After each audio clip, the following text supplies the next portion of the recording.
going to begin by creating the mother solution in test tube number 1 by placing the packet of Kool-Aid contents into it. And now I am going to begin by placing 30 milliliters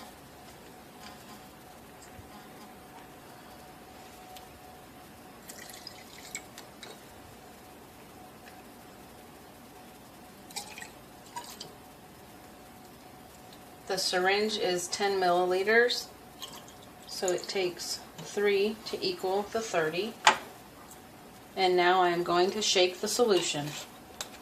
Next I am going to put 30 milliliters of H2O into test tubes 2, 3, 4, and 5 to create the cereal dilution.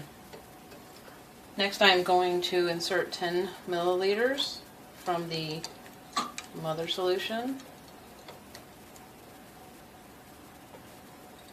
into test tube number 2, which needs to be mixed.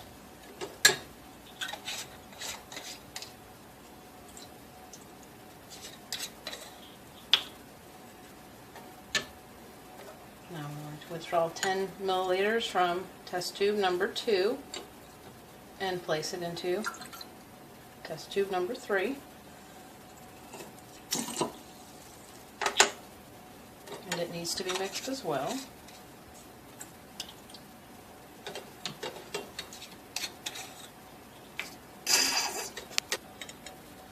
Drawing 10 milliliters and placing it into test tube number 4.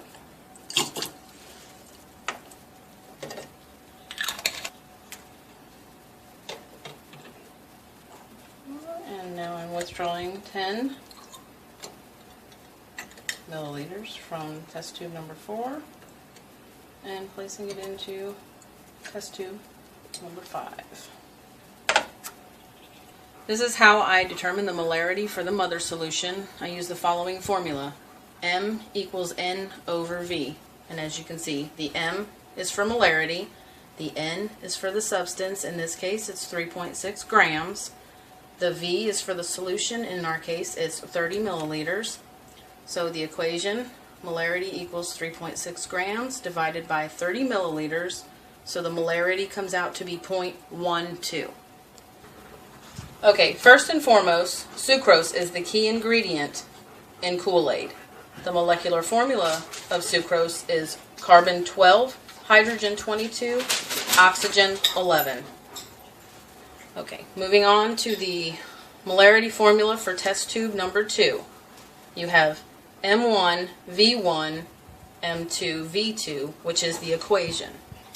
Okay, M1 equaling 0.12 times V1 equaling 10, which, moving over to the other one, you have equals X, which is M2, times 30, which is V2, which gives us X equaling 0.04 for the molarity of test tube number 2. So to determine for test tube 3, using the formula M1 V1 equaling M2 V2, we would take the 0.4 and place it in the equation right there, which would then, in turn, if you follow the equation through to its completion, would equal 0.013, and the 3 would be repeating. And as you can see from the test tubes in the close-up view, you can see the dilution as it's taking place from 1 to 5. The solution becomes a lot clearer and more diluted.